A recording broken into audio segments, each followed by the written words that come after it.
Zola, Thérèse Raquin, chapitre 18. Thérèse, elle aussi, avait été visitée par le spectre de Camille pendant cette nuit de fièvre. La proposition brûlante de Laurent demandant un rendez-vous, après plus d'une année d'indifférence, l'avait brusquement fouettée. La chair s'était mise à lui cuire lorsque, seule et couchée, elle avait songé que le mariage devait avoir bientôt lieu. Alors, au milieu des secousses de l'insomnie, elle avait vu se dresser le noyer. Elle s'était, comme Laurent, tordue dans le désir et dans l'épouvante, et, comme lui, elle s'était dit qu'elle n'aurait plus peur, qu'elle n'éprouverait plus de telles souffrances lorsqu'elle tiendrait son amant entre ses bras. Il y avait eu, à la même heure, chez cette femme et chez cet homme, une sorte de détraquement nerveux qui les rendait pantelants et terrifiés à leurs terribles amours. Une parenté de sang et de volupté s'était établie entre eux. Ils frissonnaient des mêmes frissons, leur cœur, dans une espèce de fraternité poignante, se serrait aux mêmes angoisses. Ils eurent dès lors un seul corps et une seule âme pour jouir et pour souffrir. Cette communauté, cette pénétration mutuelle, est un fait de psychologie et de physiologie qui a souvent lieu chez les êtres que de grandes secousses nerveuses heurtent violemment l'un à l'autre. Pendant plus d'une année, Thérèse et Laurent portèrent légèrement la chaîne rivée à leurs membres qui les unissait. Dans l'affaissement succédant à la crise aiguë des meurtres, dans les dégoûts et les besoins de calme et d'oubli qui avaient suivi, ces deux forçats purent croire qu'ils étaient libres, qu'un lien de fer ne les liait plus. La chaîne détendue traînait à terre, eux, ils se reposaient, ils se trouvaient frappés d'une sorte de stupeur heureuse, ils cherchaient à aimer ailleurs, à vivre avec un sage équilibre.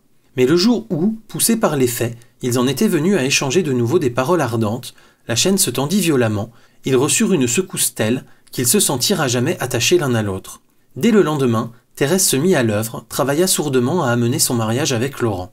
C'était là une tâche difficile, pleine de périls. Les amants tremblaient de commettre une imprudence, d'éveiller les soupçons, de montrer trop brusquement l'intérêt qu'ils avaient eu à la mort de Camille.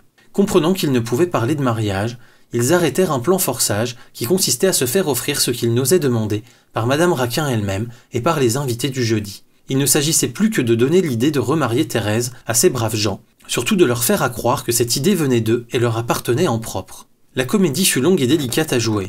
Thérèse et Laurent avaient pris chacun le rôle qui leur convenait. Ils avançaient avec une prudence extrême, calculant le moindre geste, la moindre parole. Au fond, ils étaient dévorés par une impatience qui raidissait et tendait leurs nerfs. Ils vivaient au milieu d'une irritation continuelle, il leur fallait toute leur lâcheté pour s'imposer des airs souriants et paisibles. S'ils avaient hâte d'en finir, c'est qu'ils ne pouvaient plus rester séparés et solitaires. Chaque nuit, le noyer les visitait, l'insomnie les couchait sur un lit de charbon ardent et les retournait avec des pinces de feu.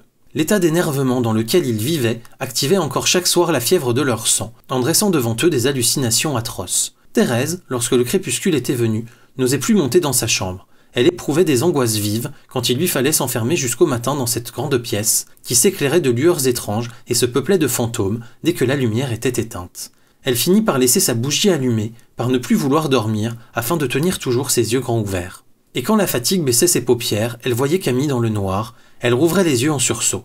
Le matin, elle se traînait, brisée, n'ayant sommeillé que quelques heures au jour. Quant à Laurent, il était devenu décidément poltron depuis le soir où il avait eu peur en passant devant la porte de la cave. Auparavant, il vivait avec des confiances de brute. Maintenant, au moindre bruit, il tremblait, il pâlissait, comme un petit garçon. Un frisson d'effroi avait brusquement secoué ses membres et ne l'avait plus quitté. La nuit, il souffrait plus encore que Thérèse. La peur, dans ce grand corps mou et lâche, amenait des déchirements profonds. Il voyait tomber le jour avec des appréhensions cruelles. Il lui arriva, à plusieurs reprises, de ne pas vouloir rentrer, de passer des nuits entières à marcher au milieu des rues désertes. Une fois, il resta jusqu'au matin sous un pont, par une pluie battante, là, accroupi, glacé, n'osant se lever pour remonter sur le quai. Il regarda pendant près de 6 heures couler l'eau sale dans l'ombre blanchâtre. Par moments, des terreurs l'aplatissaient contre la terre humide. Il lui semblait voir, sous l'arche du pont, passer de longues traînées de noyés qui descendaient au fil du courant.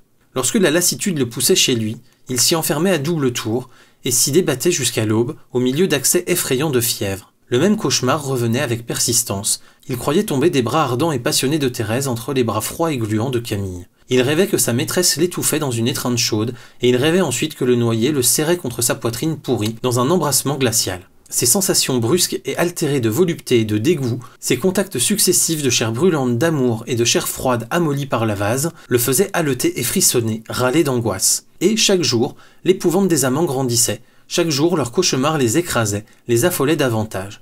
Ils ne comptaient plus que sur leurs baisers pour tuer l'insomnie. Par prudence, ils n'osaient se donner des rendez-vous. Ils attendaient le jour du mariage comme un jour de salut qui serait suivi d'une nuit heureuse. C'est ainsi qu'ils voulaient leur union de tout le désir qu'ils éprouvaient de dormir un sommeil calme. Pendant les heures d'indifférence, Ils avaient hésité, oubliant chacun les raisons égoïstes et passionnées qui s'étaient comme évanouies après les avoir tous deux poussés au meurtre.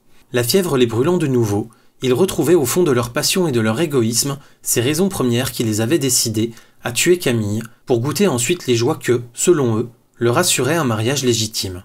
D'ailleurs, c'était avec un vague désespoir qu'ils prenaient la résolution suprême de s'unir ouvertement. Tout au fond d'eux, il y avait de la crainte. Leur désir frissonnait, ils étaient penchés, en quelque sorte, l'un sur l'autre, comme sur un abîme dont l'horreur les attirait. Ils se courbaient mutuellement, au-dessus de leur être, cramponnés, muets, tandis que des vertiges, d'une volupté cuisante, alanguissaient leurs membres, leur donnaient la folie de la chute.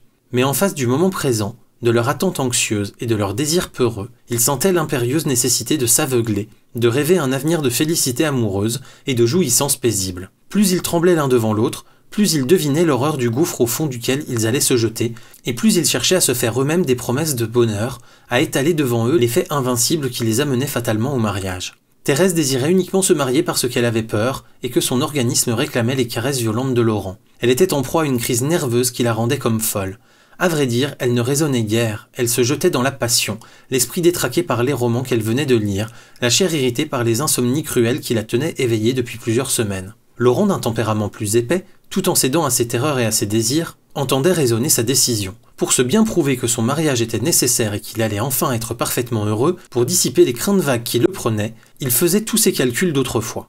Son père, le paysan de Jeufosse, s'entêtant à ne pas mourir, il se disait que l'héritage pouvait se faire bien attendre. Il craignait même que cet héritage ne lui échappât et n'allât dans les poches d'un de ses cousins, grand gaillard qui piochait la terre à la vive satisfaction du vieux Laurent. Et lui, il serait toujours pauvre, il vivrait sans femme, dans un grenier, dormant mal, mangeant plus mal encore. D'ailleurs, il comptait ne pas travailler toute sa vie. Il commençait à s'ennuyer singulièrement à son bureau. La légère besogne qui lui était confiée devenait accablante pour sa paresse. Le résultat de ses réflexions était toujours que le suprême bonheur consiste à ne rien faire. Alors il se rappelait qu'il avait noyé Camille pour épouser Thérèse et ne plus rien faire ensuite. Certes, le désir de posséder à lui seul sa maîtresse était entré pour beaucoup dans la pensée de son crime, mais il avait été conduit au meurtre peut-être plus encore par l'espérance de se mettre à la place de Camille, de se faire soigner toutes les heures. Si la passion seule l'eût poussé, il n'aurait pas montré tant de lâcheté, tant de prudence. La vérité était qu'il avait cherché à assurer, par un assassinat, le calme et l'oisiveté de sa vie, le contentement durable de ses appétits. Toutes ces pensées, avouées et inconscientes, lui revenaient. Il se répétait pour s'encourager qu'il était temps de tirer le profit attendu de la mort de Camille. Et il étalait devant lui les avantages, les bonheurs de son existence future. Il quitterait son bureau. Il vivrait dans une paresse délicieuse, il mangerait, il boirait, il dormirait son sou. Il aurait sans cesse sous la main une femme ardente qui rétablirait l'équilibre de son sang et de ses nerfs. Bientôt il hériterait des 40 et quelques mille francs de Madame Raquin, car la pauvre vieille se mourait un peu chaque jour. Enfin, il se créerait une vie de brute heureuse, il oublierait tout. À chaque heure, depuis que leur mariage était décidé entre Thérèse et lui, Laurent se disait ces choses, il cherchait encore d'autres avantages, et il était tout joyeux lorsqu'il croyait avoir trouvé un nouvel argument, puisé dans son égoïsme, qui l'obligeait à épouser la veuve du noyé. Mais il avait beau se forcer à l'espérance, il avait beau rêver un avenir gras de paresse et de volupté, il sentait toujours le brusque frisson lui glacer la peau, il éprouvait toujours par moments une anxiété qui étouffait la joie dans sa gorge.